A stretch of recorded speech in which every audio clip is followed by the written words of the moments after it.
Chères Françaises et Français de Bahreïn, chers amis de la France, ce jour de fête nationale française est l'occasion de célébrer ensemble notre attachement à la France et de nous rassembler autour des valeurs inspirantes qu'elle incarne et porte depuis des siècles, y compris sur la scène internationale.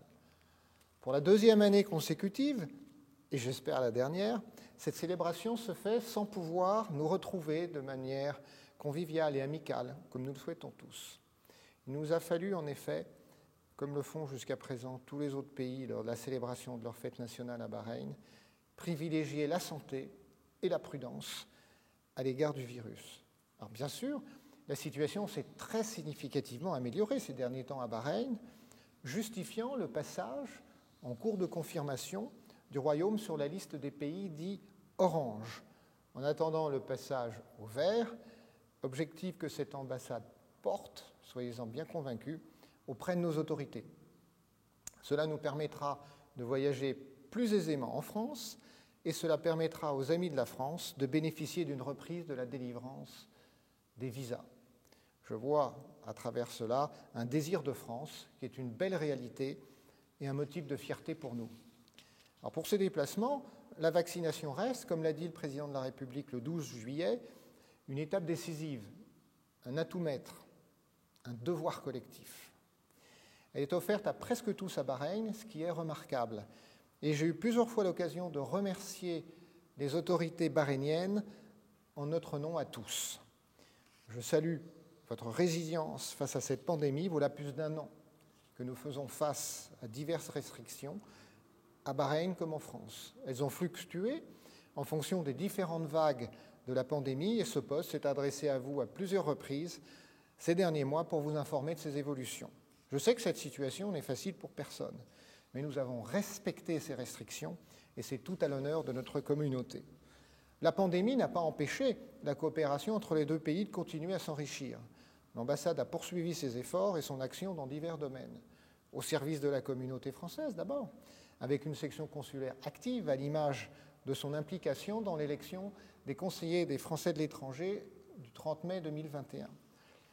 Au service de la relation bilatérale ensuite, avec par exemple un séminaire régional avec des experts français autour des peines alternatives à l'emprisonnement, une conférence le 8 mars pour la Journée internationale du droit des femmes, des actions dans le domaine culturel comme le mois de la francophonie, 2 ateliers de scénarisation qui ont permis à de jeunes Bahreïniens de réaliser des courts-métrages, ou bien encore avec Novembre numérique autour des nouvelles technologies.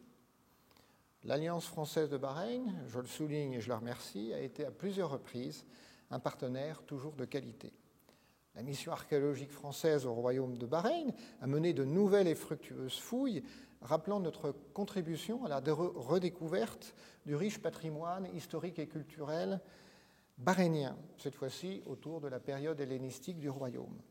Je tiens aussi à remercier à nouveau les autorités bahreïniennes pour avoir rendu possible l'escale du porte-avions Charles de Gaulle au mois d'avril. Cette étape a souligné les forts liens de coopération qui unissent la France et Bahreïn dans le domaine militaire, même si la pandémie, une fois encore, nous a privés d'une belle occasion de nous retrouver sur ce bâtiment emblématique. Notre coopération est également de plus en plus riche dans le domaine médical. Nous avons cette année à nouveau envoyé plusieurs médecins bahreïniens en France pour réaliser leur spécialisation en tant qu'internes.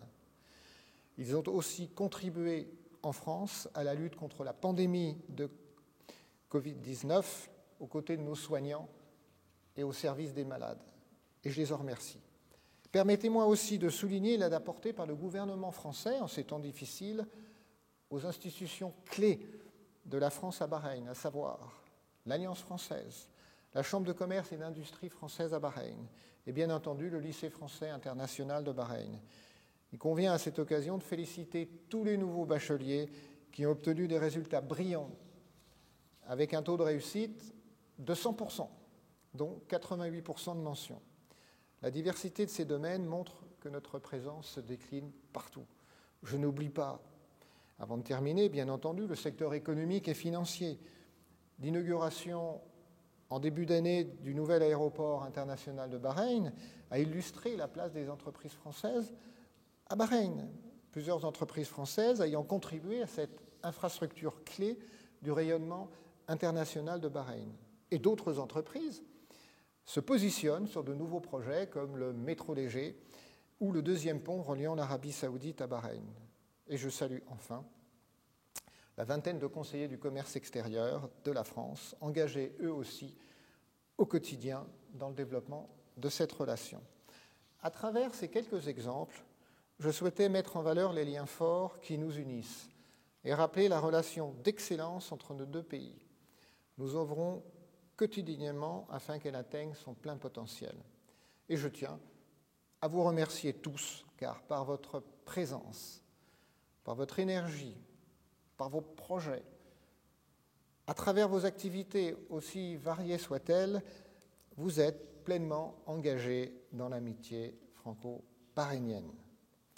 Alors, cette amitié, en ce 14 juillet, elle va maintenant être interprétée en musique par un jeune et talentueux pianiste bahreïnien, Mohamed Al-Najjar, âgé de 15 ans.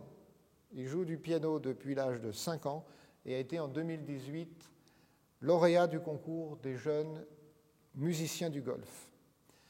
Bonne fête nationale à toutes et à tous. Vive le Bahreïn, vive la France.